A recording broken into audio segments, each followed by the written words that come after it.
आमर SP madam निर्देश मते ए वर्ष आमर प्रथम गंजेई कटा आरंभ होता 11/11/2024 जोटा कि आम गुड़ाई थाना अंडर पड़ुची टोटल पंगा से 8 एकर गछ कटा गंजेई नष्ट कराई 17 तारीख 17/11/2024 दिखरे आमर आशीर गुड़ी गाँव से भी सका 6 रु संध्या 6 पर्यटन गछ गंजेई गछ कटा नष्ट कराई जो 18 एकर गछ गंजेई गछ नष्ट कराई 18/11/2024 भितर आम सुंदरपुर एवं तोतलापगा एरिया से सका 6 रु संध्या 6 पर्यटन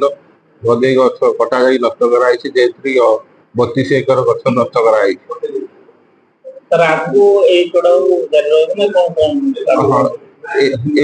चढ़ाऊ जानुरी मास पर्यटन चढ़ा रहा लक्ष्य रखा 100 एकरु 150 एकर पर्यटन गछ नष्ट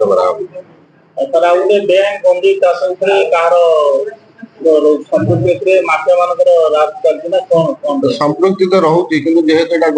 प्राय सब सरकारी जगार सब कर आम गंजेई गछ नष्ट करने समय क्या मिलूना तथापि आमर खबर लगाई शीघ्र स्ट्रेस करा प्रथम पर्यायर किए गिरफ्त ना कौन लोक बर्तमान सुधा गिरफ्त होना।